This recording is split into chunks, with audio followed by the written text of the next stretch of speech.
आज का ये वीडियो एमए समाजशास्त्र फर्स्ट सेम के स्टूडेंट के लिए बनाया गया है। ग्रामीण समाजशास्त्र।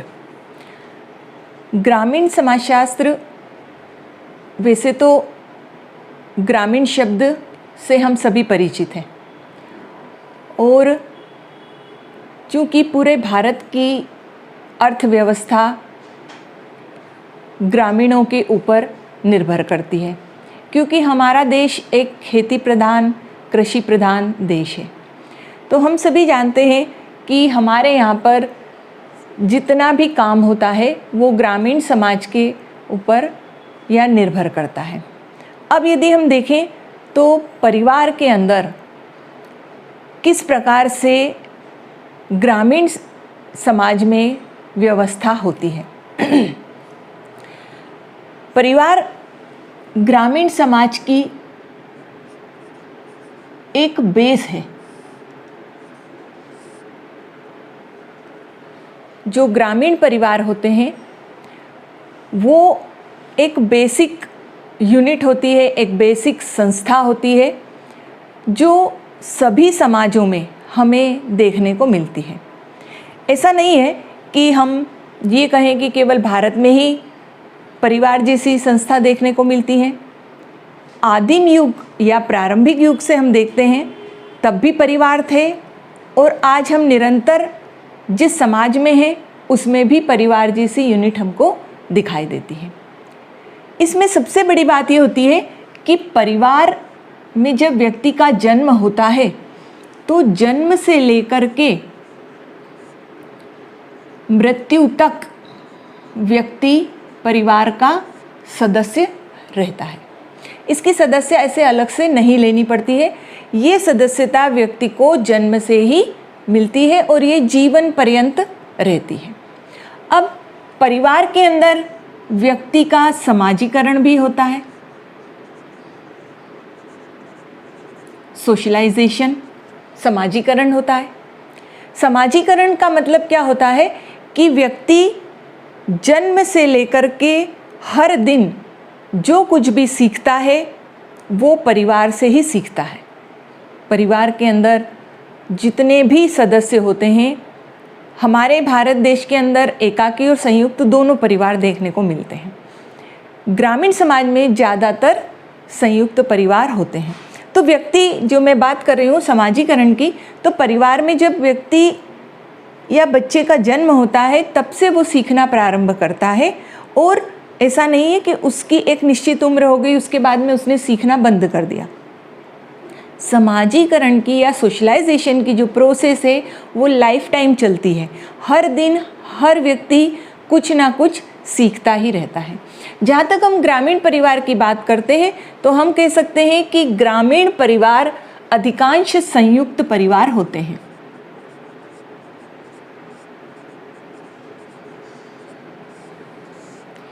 अधिकांश ग्रामीण परिवार संयुक्त परिवार ही होते हैं और ग्रामीण परिवार के अंदर 2 या 3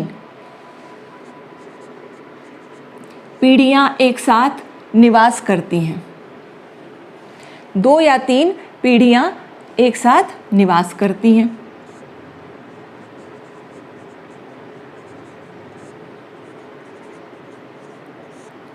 अब इसके अंदर जो मुखिया होता है, जो परिवार का मुखिया होता है, उसके हाथ में पूरी सत्ता होती है।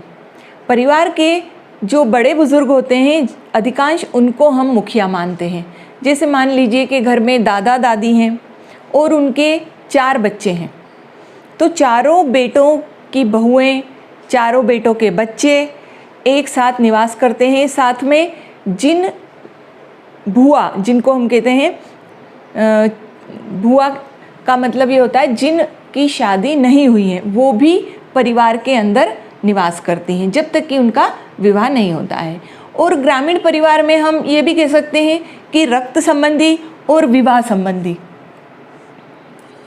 रक्त संबंधी और विवाह संबंधी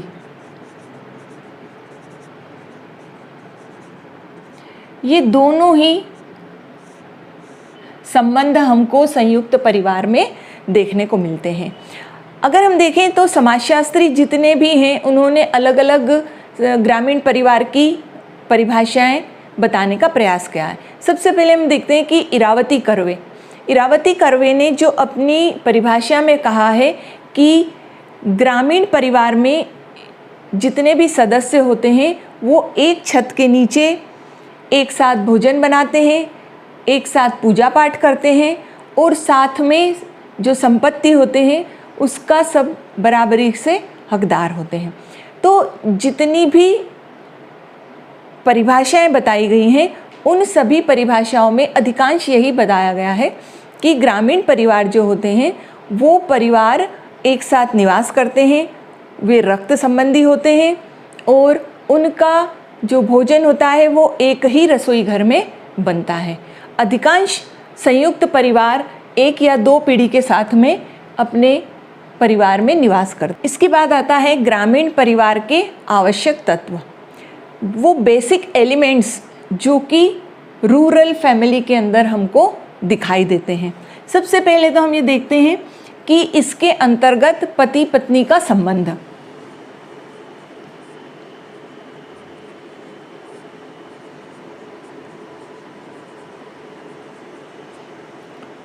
पति पत्नी का जो संबंध है वो विवाह के पश्चात ही परिवार के रूप में दिखाई देता है, चाहे वो शहरी हो चाहे ग्रामीण हो। तो ग्रामीण परिवारों के अंदर पति पत्नी का संबंध विवाह के बाद ही हमको दिखाई देता है। नंबर 2 है संतान उत्पत्ति।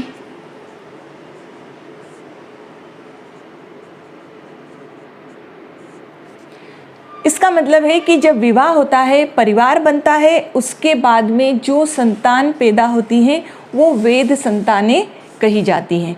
इसमें यह भी हो सकता है कि किसी के घर पे संतान ना हो तो वो गोद भी ले लेता है, दत्तक भी होता है, तब भी उसको वही मान्यता होती है जो कि एक वेद संतान को प्राप्त होनी चाहिए।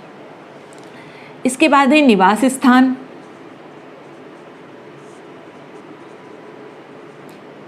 ये इसके एलिमेंट्स हैं कि किसी भी चीज़ को अगर हम देखते हैं तो उसके कौन कौन से भाग होने चाहिए, कौन कौन से आवश्यक तत्व होना चाहिए। तो इस तरह से ग्रामीण परिवार के जो हम ये एलिमेंट्स देख रहे हैं।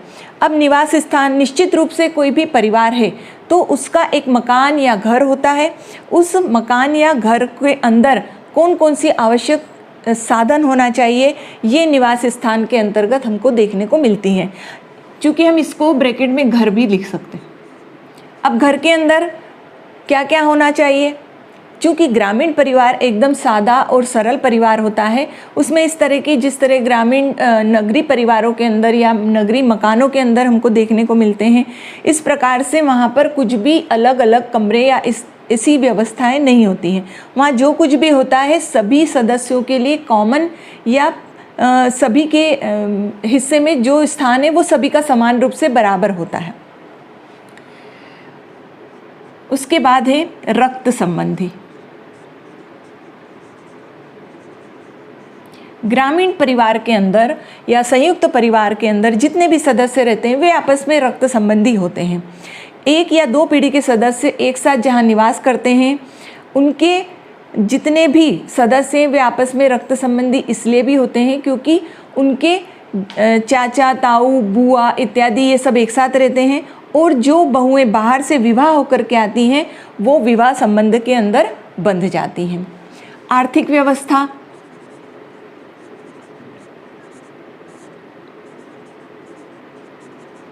जहाँ तक हम आर्थिक व्यवस्था की बात करते हैं तो ग्रामीण समाजों के अंदर अधिकांश खेती के ऊपर निर्भर करते हैं। उनकी जितनी भी आय होती है वो सब खेती के माध्यम से होती हैं या पशुपालन करते हैं, वो लोग दूध इत्यादि का काम करते हैं, या जो गरीब होते हैं वो कृषक दूसरों के खेतों में भी काम करते हैं जो कि उनके आय का स्रोत होती हैं। या फिर छोटे छोटे काम भी वो लोग करते हैं जैसे कि कंडे बनाना, बेचना, फिर झाड़ू बना के बेचना, टोकरी बना के बेचना इत्यादि भी इनके द्वारा कार्य किया जाता है। तो ये इनके आर्थिक स्रोत होते हैं। वंश और नाम,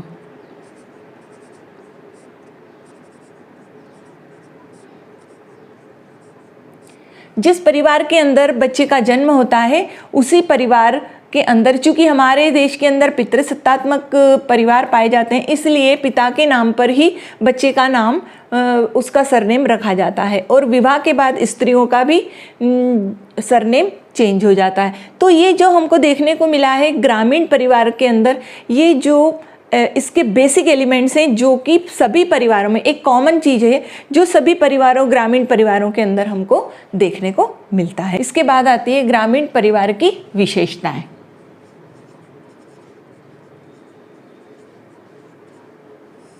characteristics of rural sociology, rural family. जहाँ तक हम देखते हैं कि ग्रामीण जितने परिवार होते हैं वो ज़्यादातर अधिकांश, अभी हमने एलिमेंट्स में भी देखा है, अधिकांश तो वो संयुक्त परिवार ही होते हैं।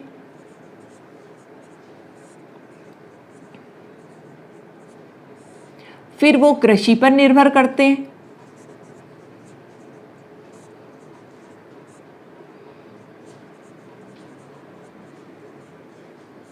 ये दो चीज़ें तो हमें इनके मेन कैरेक्टरिस्टिक्स में दिखाई देती है। इसके बाद में अगर आज हम कहते हैं कि हमारी भारतीय संस्कृति बहुत मजबूत है, जो कि कितने भी हमारे देश में हमले हुए या कितने भी ताकतें आई फिर भी हमारी संस्कृति आज भी मजबूत है, उसका मुख्य कारण क्या है कि ग्रामीण समाज ने उस संस्कृति को बचा के रखा। तो जहाँ तक हम धर्म और परंपरागत जितने भी हैं विश्वास हैं वो सब हमको ग्रामीण समाजों में देखने को मिलते हैं। धर्म, परंपरा और विश्वास,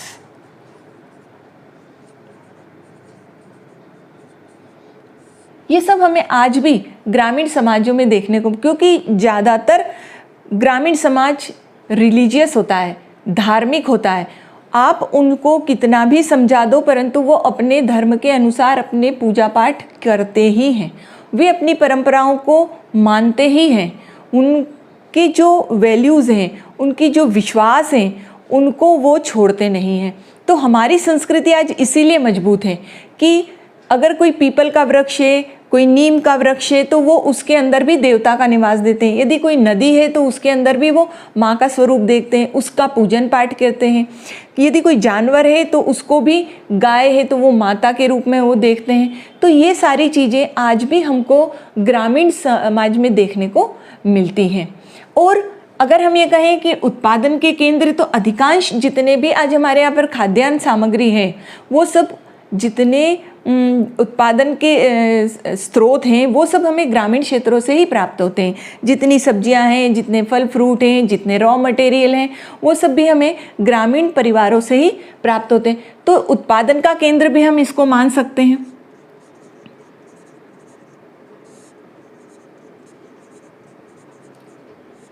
छोटे छोटे लघु उद्योग हैं वो हमको ग्रामीण समाजों के अंदर देखने को मिलते हैं। झाड़ू बनाना, टोकरी बनाना और भी बहुत सारी चीज़ें हैं, रस्सी बुनना, ये सारी चीज़ें हमको ग्रामीण समाजों में देखने को मिलती है। ऐसा नहीं कि हम केवल एक ही जगह की बात करें। अगर हम ऊपर कश्मीर से लेकर के नीचे कन्याकुमारी तक देखते हैं तो सभी जहाँ जहाँ पर भी हमें ग्रामीण समाज देखने को मिलते हैं, हर जगह की अपनी एक निश्चित विशेषताएँ होती हैं। यहाँ तक कि सूत बनाना, साड़ी बनाना इत्यादि भी सभी कुछ वहाँ पर हमको देखने को मिलता है। उसके बाद अगर हम देखते हैं तो अनुशासन का केंद्र भी हम संयुक्त परिवार या ग्रामीण परिवार को मान सकते हैं।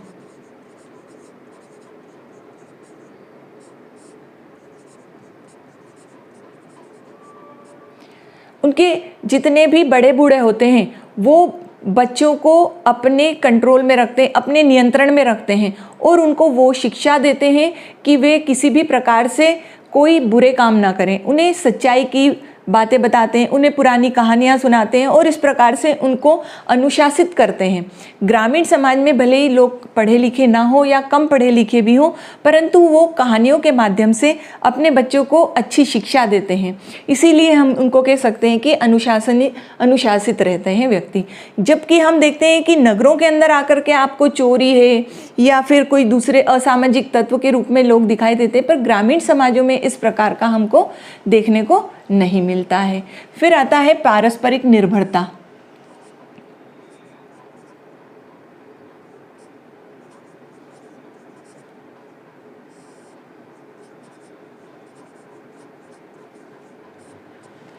अगर हम ग्रामीण समाज की बात कर रहे हैं तो ग्रामीण समाज के अंदर जो संस्थाएं होती हैं वो एक दूसरे की आवश्यकताओं की पूर्ति मिल करके कर लेती हैं। अगर हम यही बात नगरों में देखते हैं तो हमें पता चलता है कि यहाँ पर अलग अलग संस्थाएं होती हैं और अलग अलग संस्थाएं मनुष्य की आवश्यकताओं की पूर्ति कर रही हैं, जबकि ग्रामीण समाज के अंदर हमको ये सारी चीज़ें देखने को नहीं मिलती हैं। वे सारी संस्थाएं एक दूसरे के साथ में एक दूसरे को की आवश्यकताओं की पूर्ति करते हैं। किसी को मान लीजिए कि धार्मिक कार्य करवाना है तो वो उसको ढूंढने के लिए कहीं और नहीं जाना पड़ेगा, वो गांव के पंडित को पकड़ करके और अपना कार्य करवा लेगा। उसके बदले में वो पैसे नहीं दे सकता है तो उसके बदले में वो अनाज दे देगा।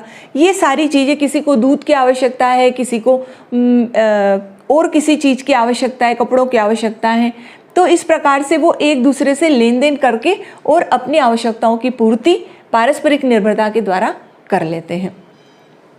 सदस्यों में एकरूपता देखने को मिलती है।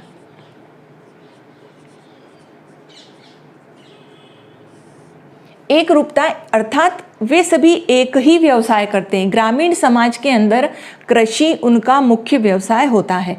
अगर मान लीजिए कि वो किसी के पास में खेती की जमीन नहीं है तो वो दूसरों के खेत पर काम करते हैं, पर है तो वो भी कृषक, वो इस प्रकार से किसानी का काम करते रहते हैं। इसलिए हमको वहाँ पर एकरूपता दिखाई देती है। इसके साथ में उनकी भाषा में भी एकरूपता होती है, इसके साथ में उनके रहन सहन में भी एकरूपता होती है, उठने बैठने में एकरूपता होती है। अधिकांश मकान हमें एक जैसे दिखाई देते हैं, सभी पशुपालन का काम भी करते हैं, कृषि का काम भी करते हैं। तो हम ये देखते हैं कि ये सारे कैरेक्टरिस्टिक्स हमें गाँव के अंदर दिखाई देते हैं। ये हम एक प्रकार से ये कह सकते हैं कि मान लीजिए कि ये हमें एक जगह पर दिखाई दे रहे हैं। इस कैरेक्टरिस्टिक्स को आप उठा करके किसी और भी गांव के अंदर देख सकते हैं। मान लीजिए महाराष्ट्र के अंदर होगा तो वहाँ पर हमको कुछ थोड़ी सी भिन्नता देखने को मिलेगी।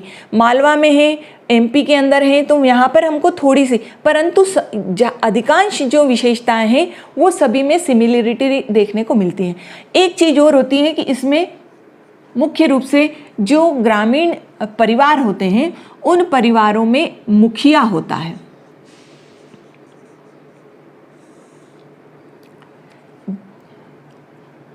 यहाँ हमें ग्रामीण परिवार,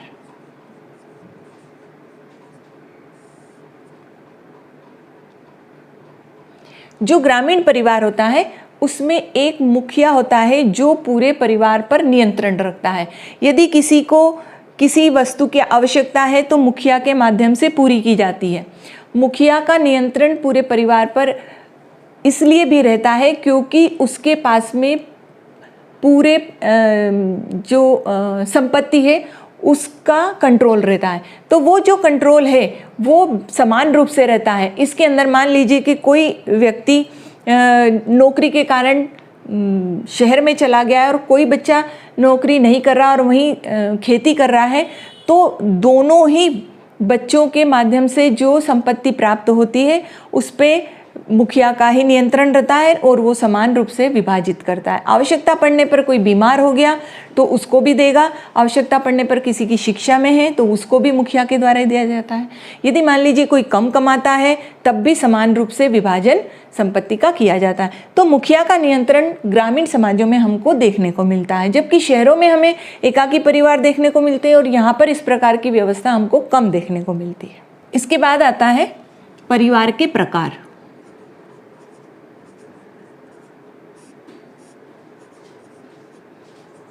types of family. Rural sociology. परिवार के प्रकार, ये 5-6 आधारों पर इनको बांटा गया है।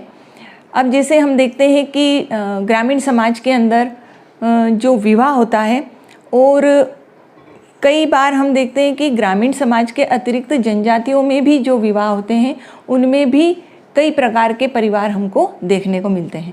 तो विवाह के आधार पर परिवार,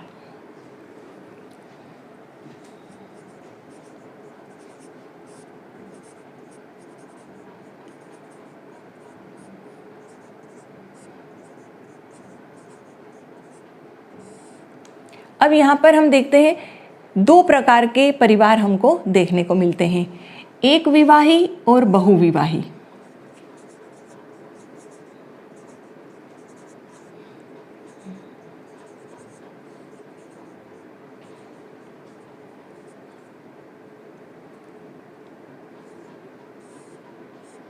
परिवार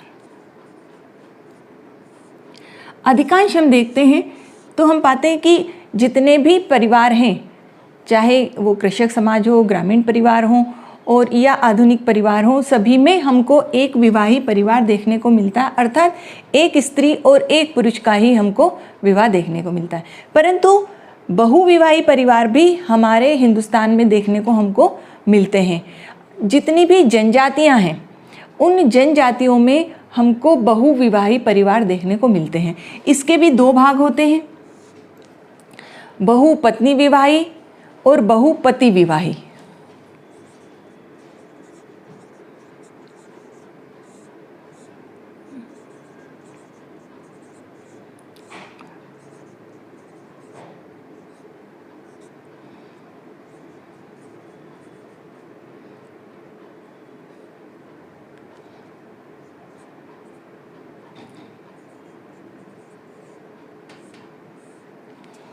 बहुपत्नी विवाही जनजातियों के अंदर हमको देखने को मिलता है। इसका उदाहरण है नागा जनजाति, गोंड जनजाति और बेगा जनजाति। नागा, गोंड, बेगा जनजाति। इसके अतिरिक्त मुस्लिमों के अंदर भी हमको बहुविवाही पत्नी देखने को मिलता है। अब बहुपति विवाही भी हमको अधिकांश जनजातियों में ही देखने को मिलते हैं। उत्तरांचल की खस जनजाति,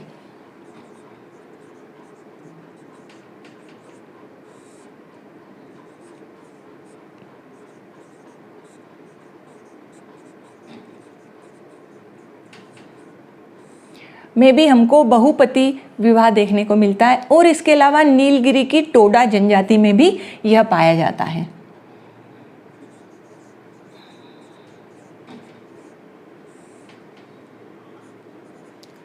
टोडा जनजाति में भी ये बहुपति विवाह हमको देखने को मिलता है। इसके बाद में आता है सत्ता के आधार पर परिवार।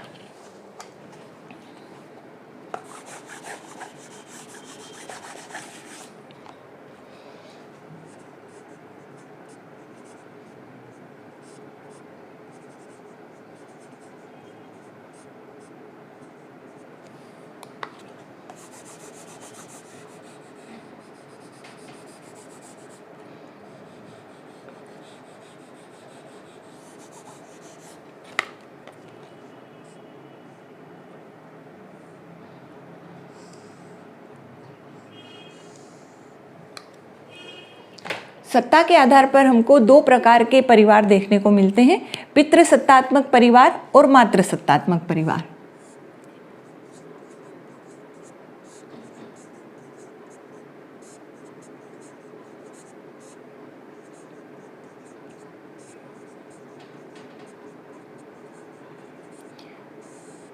अब जहाँ तक हम देखते हैं पितृसत्तात्मक परिवार, हमारे आधुनिक समाज के अंदर अधिकांश परिवार पितृसत्तात्मक या ग्रामीण समाजों में भी हम देखते हैं तो पितृसत्तात्मक परिवार हमको दिखाई देते हैं। अर्थात पिता की जो सत्ता होती है वो पुत्र को प्राप्त हो जाती है और दादा की जो सत्ता है वो उसके पिता को प्राप्त होती है, पिता की सत्ता पुत्र को प्राप्त हो जाती है। अर्थात पिता से ही संतानों को सत्ता प्राप्त होती है। अर्थात जो भी संपत्ति होती है, जो भी धन होता है वो पिता अपने पुत्र को दे देता है।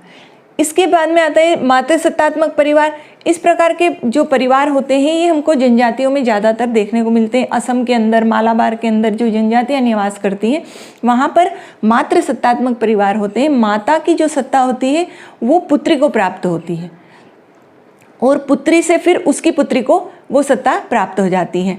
तो असम की जो खासी जनजाति है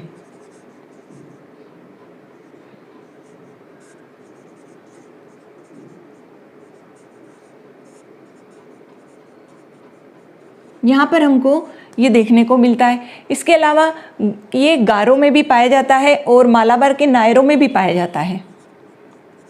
गारो तथा मालाबार के नायर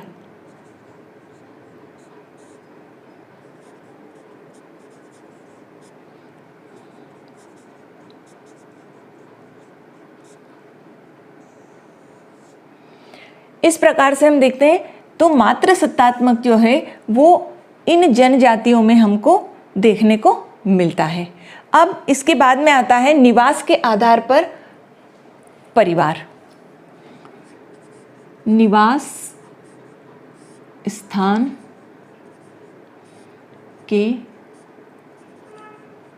आधार पर। निवास स्थान के आधार पर भी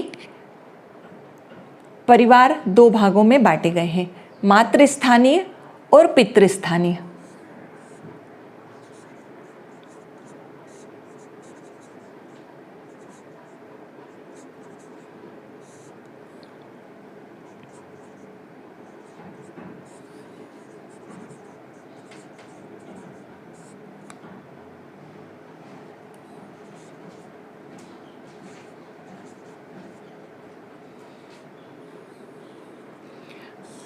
मातृस्थानीय और पितृस्थानीय।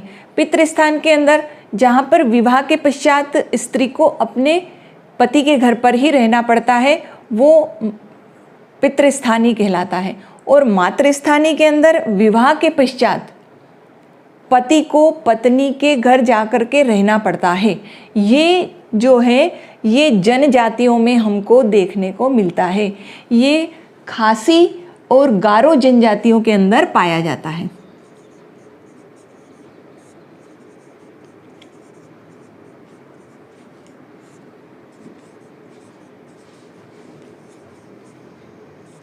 और आधुनिक समाज में ये पितृस्थानीय है।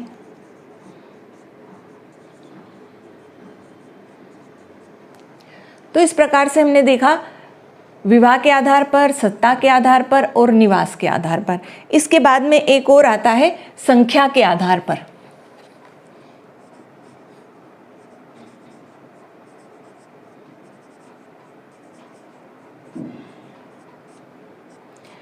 ये भी दो भागों में बटे हुए हैं। पहला है एकाकी परिवार और दूसरा है संयुक्त परिवार।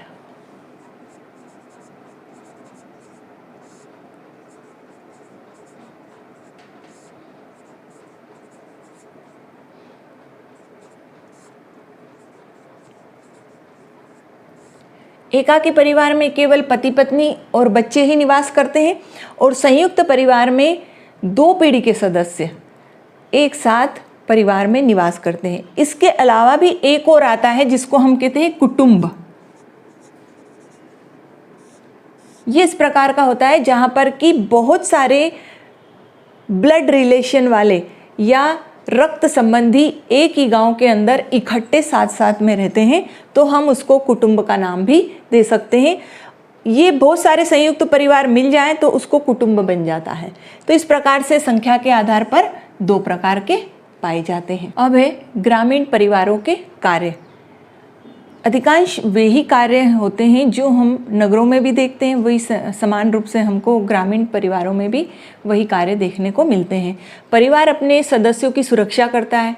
जितने भी वृद्ध लोग होंगे परिवार के अंदर उन सब की देखरेख करना, अगर वो बीमार हो तो उनकी बीमारी के अंदर उनकी सहायता करना, इस प्रकार से उनके भोजन का प्रबंध करना, ये सभी कार्य परिवार के सदस्यों को, जो बड़े सदस्य होते हैं वो वृद्ध सदस्यों की सेवा भी करते हैं। फिर भोजन का प्रबंध करना, वस्त्र का प्रबंध करना, ये सब भी ग्रामीण परिवार के सदस्य जो कि युवा होते हैं, जो कि कृषि का काम करते हैं, जो खेती का काम करते हैं, वे सब छोटे बच्चों के लिए भोजन का प्रबंध करते हैं, परिवार के सदस्यों की देखरेख करते हैं, उनके वस्त्रों का प्रबंध करते हैं। बच्चों का पालन पोषण करना, उनको सही शिक्षा देना, ये भी हमको ग्रामीण परिवारों के अंदर देखने को मिलता है। अधिकांश जो बच्चे भी हैं नगरों में पढ़ने के लिए आते हैं, वे सभी ग्रामीण परिवेश से निकल करके ही आते हैं और उनको सबको पता होता है कि उनके परिवार के अंदर किस प्रकार से उनको सुरक्षा प्रदान की जाती है।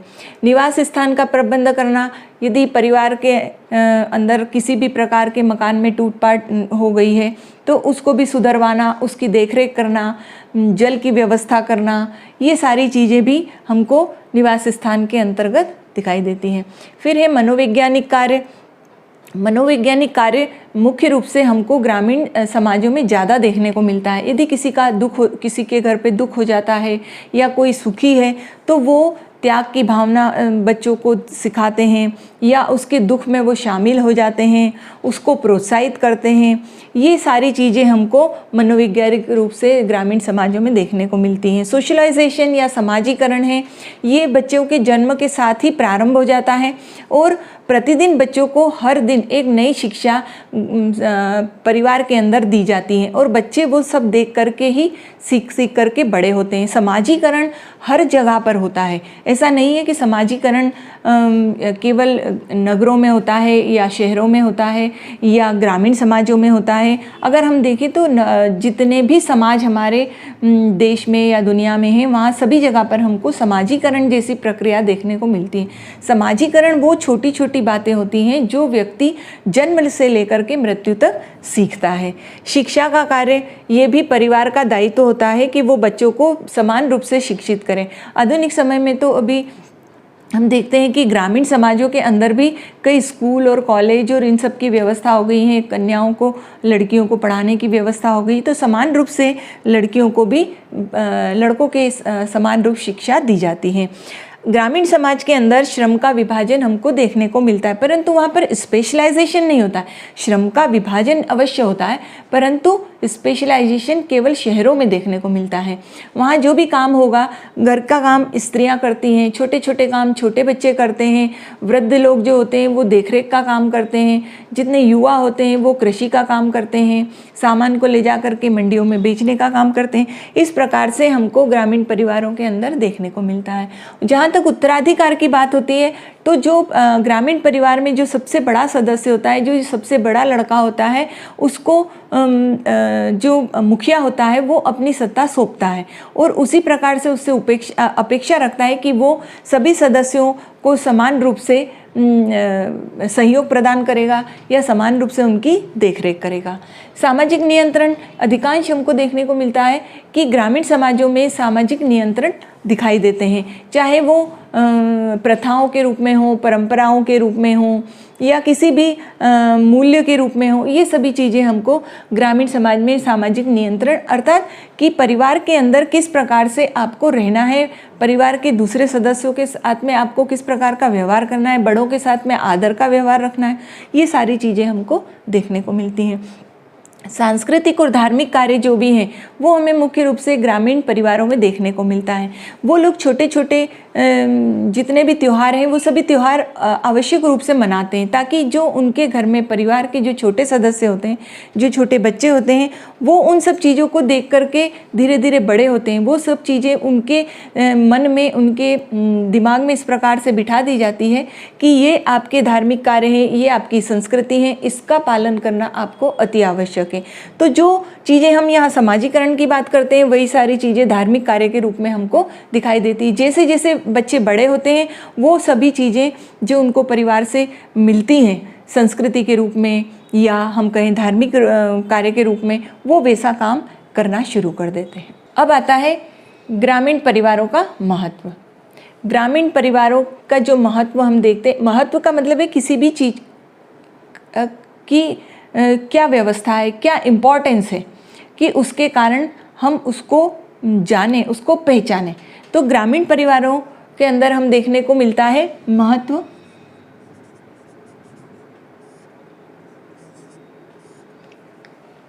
सामाजिक सुरक्षा की भावना उनमें पाई जाती है।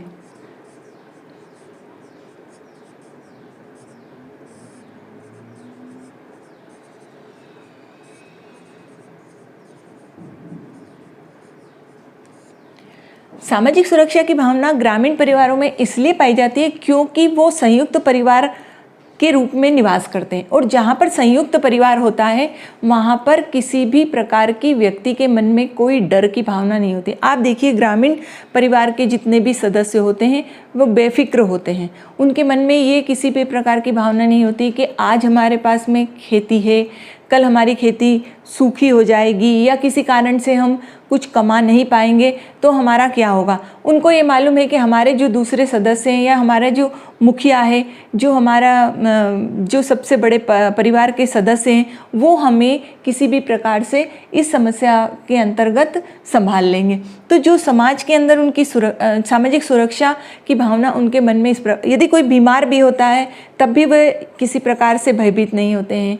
किसी के घर में मृत्यु भी हो जाती है तब भी वो किसी प्रकार से भयभीत नहीं होते, क्योंकि उनको मालूम है कि ये हमारा जो परिवार है ये हमें मेंटली और फिजिकली हमको सुरक्षित रखेगा।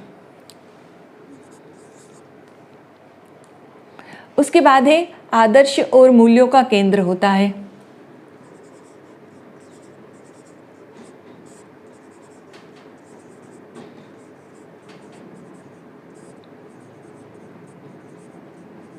अधिकांश ग्रामीण परिवार जितने भी होते हैं उनके अपने कुछ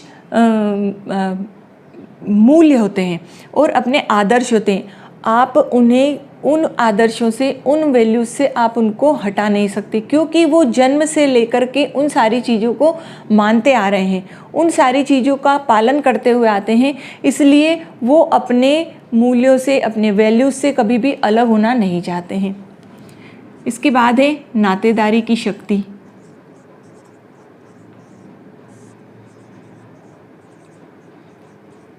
ये सबसे बड़ी भावना होती है, क्योंकि जितने भी उनके रक्त संबंधी हैं वो एक साथ निवास करते हैं या आसपास निवास करते हैं। गांव के अंदर अधिकांश जितने परिवार होते हैं उनका जो कुटुंब होता है वो एक गांव से दूसरे गांव के या पास पास के गांव में ही निवास करते हैं।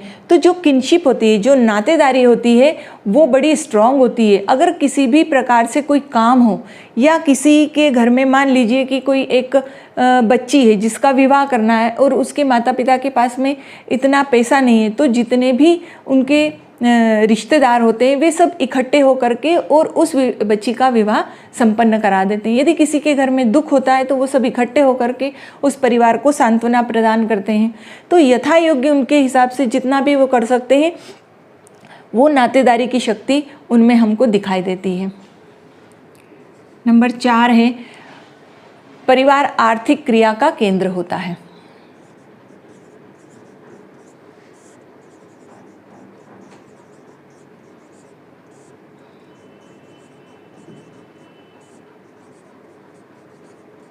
अब ये यहाँ पर हमें देखने वाली बात है कि जो परिवार कृषि के ऊपर निर्भर करता है वो परिवार या जो भी दूसरे भी परिवार हैं, जो गरीब परिवार है जिनके पास में खेती नहीं है, जो भी अपना छोटा मोटा उद्योग धंधे करते हैं, वे सारे के सारे अपना सामान लेकर के और जहाँ भी हाट या बाज़ार होता है वहाँ ले जा कर के वो बेचते हैं। तो जो परिवार की आर्थिक संपन्नता हमको दिखाई देती है या जो परिवार के अंदर पूंजी की व्यवस्था होती है वो इस प्रकार से वो छोटे छोटे लघु उद्योगों के माध्यम से वो लोग करते हैं। यदि कोई दूध का काम करता है तो दूध भी शहर ले जा कर के बेचते हैं, टोकरी का काम करता है तो टोकरी ले जा कर के शहरों में बेचते हैं, जो भी उनकी खेती के अंदर उत्पादन होता है वो भी ले जा कर के हाट बाज़ार में बेचते हैं, सब्जियां वो सप्लाई करते हैं। तो इस प्रकार से आर्थिक रूप से हम देखते हैं तो ग्रामीण परिवार या ग्रामीण समाज हमको जो है वो हम ये देखें कि अगर नगर है तो हम उनके ऊपर डिपेंड होते हैं, हम उनके ऊपर निर्भर होते हैं। फिर आता है परंपरागत धार्मिक कार्य।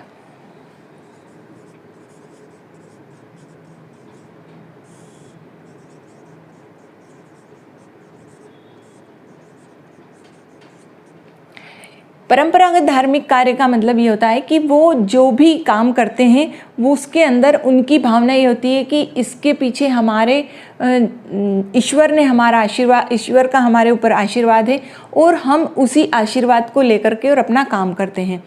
अब आप देखिए अधिकांश ग्रामीण समाजों में हमको धार्मिक कथाएं देखने को मिलती हैं, भागवत कथा हो रही है तो शिव पुराण हो रही है, तो कहीं पर रामायण हो रही है, तो कहीं पर छोटे छोटे नाटक होते हैं। तो इस प्रकार से हमको जो धार्मिक कार्य अधिकांश ग्रामीण परिवार या ग्रामीण समाजों में देखने को मिलता है। अब इसके बाद में हम पढ़ते हैं ग्रामीण परिवारों के अंदर परिवर्तन। अब हम अंत में देखते हैं ग्रामीण परिवारों में हमको क्या परिवर्तन देखने को मिलते हैं। आप ये देखिए कि जैसे जैसे जो भी परिवर्तन होता है वो एक्चुअली में जितने गांव हैं वो शहर के पास में होंगे तो उनमें हमको ज़्यादा परिवर्तन देखने को मिलते हैं। इसके अलावा अभी आप देखिए कि जितने टीवी हैं, जितने मोबाइल हैं, इनके माध्यम से भी हमको ग्रामीणों के अंदर परिवर्तन देखने को मिलता है, क्योंकि ये सारी चीज़ें ग्रामीण परिवारों के ऊपर भी इफ़ेक्ट डालती है। तो पहला हमको परिवर्तन जो देखने को मिलता है वो है औद्योगिकरण।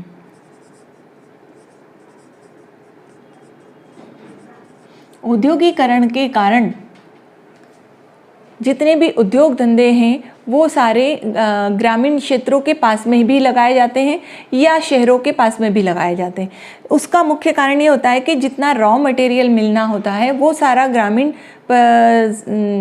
समाज से उनको प्राप्त हो जाता है। तो औद्योगिकरण जब से प्रारंभ हुआ है तब से ग्रामीण समाज के अंदर जो कृषि काम करने वाले लोग थे, जो दूसरों की खेती पर काम करते थे, खेत पे काम करते थे, वे सब उद्योगों में काम करना प्रारंभ कर दिया उन्होंने, क्योंकि अधिकांश 3 या 4 महीने कृषि का काम होता है, उसके बाद में वो खाली बैठे। तो जहाँ पर औद्योगिक धंधे होते हैं वहाँ पर जा कर के वो मजदूरी का काम करने लगते हैं। तो इस प्रकार से जो खाली समय में वो जो दूसरे काम करते थे, छोटे छोटे उद्योग धंधे उनके चलते थे, झाड़ू बनाना, टोकरी बनाना, रस्सी बनाना या साड़ी के लिए सूत काटना, धागे बनाना, ये सारी चीज़ें वो छोड़ करके अब उद्योग धंधों के अंदर वो मजदूरी का काम करने लगते हैं। ऐसा हमको ये औद्योगिकरण के साथ साथ हमको दिखाई देता है। फिर नंबर 2 है व्यक्तिवादिता।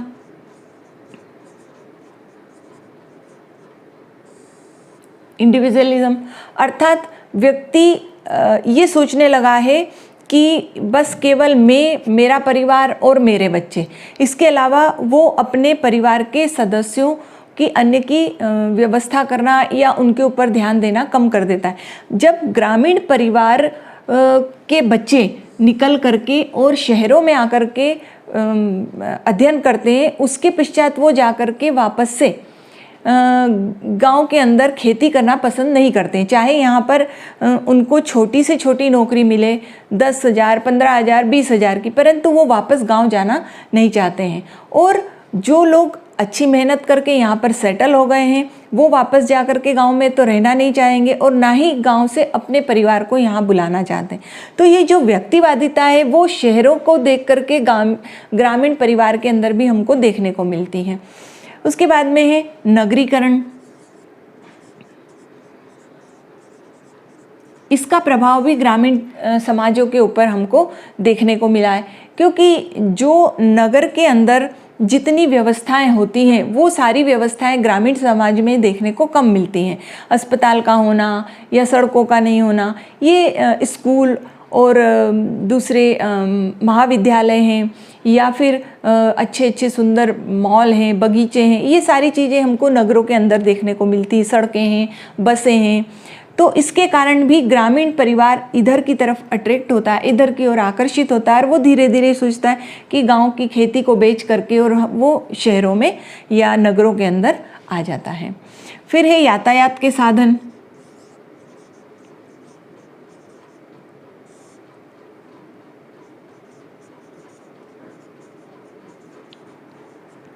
आधुनिक समय के अंदर हम देखते हैं तो ग्रामीण समाज के अंदर भी सड़कों की व्यवस्था होने लगी है।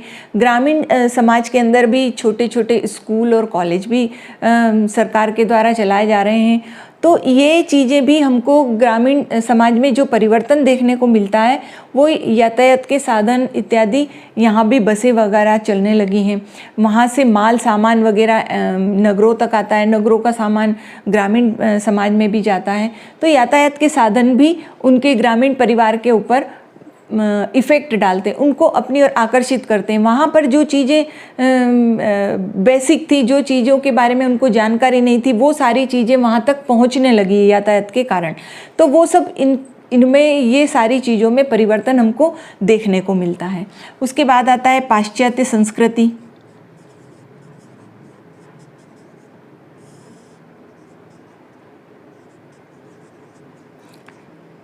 अब चूँकि हमें पता है कि ग्रामीण परिवार या ग्रामीण समाजों के अंदर टीवी भी पहुंच गए हैं, मोबाइल भी पहुंच गए हैं, तो ये जो संस्कृति है पाश्चात्य संस्कृति, तो वहाँ पर जो रहन सहन है, वहाँ का जो खान पान है, वहाँ का जो कल्चर है, उसके ऊपर पाश्चात्य संस्कृति अपना धीरे धीरे प्रभाव डाल रही है।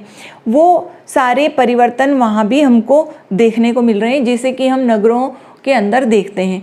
तो ये जो एक तरह से परिवर्तन होता है वो बड़ी धीमी गति से होता है, और वो परिवर्तन हमको अचानक नहीं होता है, वो फिर परिवर्तन हमको दिखाई देने लगता है कि ये परिवर्तन इस प्रकार से बदल रहा है। गांव किस प्रकार से बदल रहे हैं, किसके प्रभाव से बदल रहे हैं। और चूँकि अब शिक्षित व्यक्ति वो तो ये नहीं चाहेगा कि वो पुराने ही तरीके से अपना जीवन यापन करे, वो शिक्षा प्राप्त करने के बाद में वो भी अपने परिवार को अच्छी सुविधाएं प्रदान करने की कोशिश करता है। इसके बाद है स्त्रियों की स्थिति में परिवर्तन।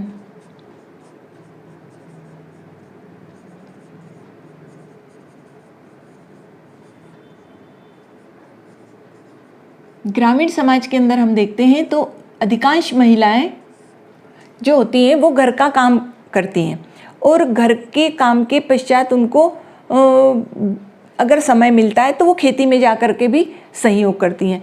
पर अब धीरे धीरे चूँकि वहाँ पर भी विद्यालय और एजुकेशन जैसी संस्थाएं वहाँ पर भी पहुँच चुकी हैं, तो अब उनमें भी परिवर्तन हमको, वो अपनी बच्चियों को, अपनी महिलाओं को प्रौढ़ शिक्षा केंद्र में जा कर के पढ़ाने के लिए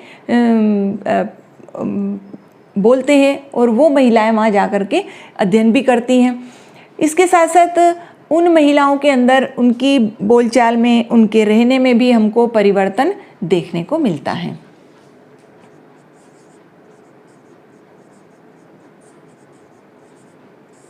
सामाजिक मूल्यों में परिवर्तन।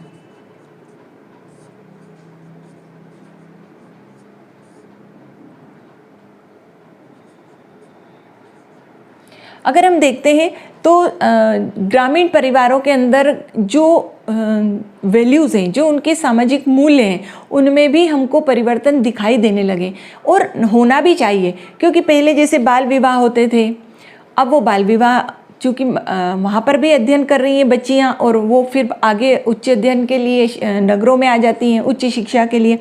तो वहाँ पर जो पहले घूंघट प्रथा थी, बाल विवाह थे, दहेज प्रथाएं थी, ये भी धीरे धीरे अब वहाँ पर हमको परिवर्तित होती हुई दिखाई दे रही हैं।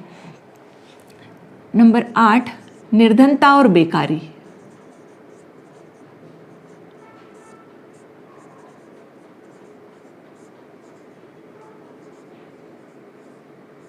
हम सभी जानते हैं कि भारत के जो कृषि प्रधान देश तो हैं, परंतु कुछ किसान ऐसे हैं जो कि गरीब हैं, और उनके गरीबी और निर्धनता का मुख्य कारण ये है कि या तो वो दूसरों के खेतों में काम करते हैं, या फिर वो कर्ज लेकर के और अपने व्यवसाय को आगे बढ़ाने की कोशिश करते हैं।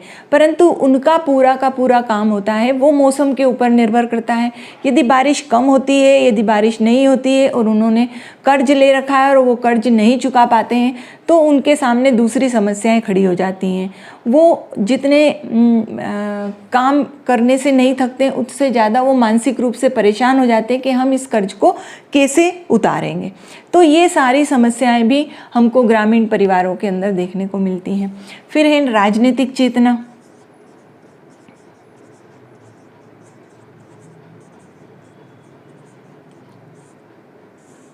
आज हम जानते हैं कि सभी जितने भी व्यक्ति हैं, जो कि चाहे वो गांव में रहे या शहरों में रहे, वो सभी राजनीति के बारे में बड़े अवेयर होते हैं, बड़े जागरूक होते हैं।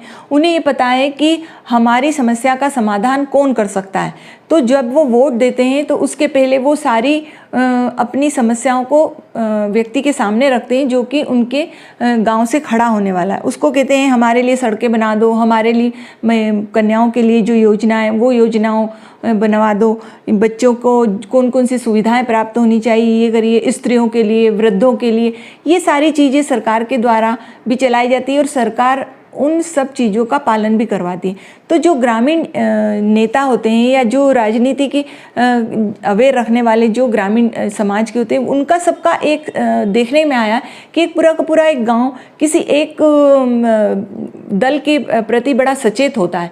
तो वो इस तरह से अगर वो सचेत होता है और उनके द्वारा गांव के अंदर काम करवाए जाते हैं तो निश्चित रूप से वो उस व्यक्ति को जिताते हैं। तो ये राजनीतिक चेतना भी हमको ग्रामीण समाज के अंदर देखने को मिलती है और ये बहुत बड़ा परिवर्तन भी लेकर के आती है। तो हमने ये जो ग्रामीण समाजशास्त्र के अंतर्गत ग्रामीण परिवारों के बारे में जितना आपने आज देखा, वो सारी चीज़ें हमको ग्रामीण परिवारों में देखने को मिलती हैं।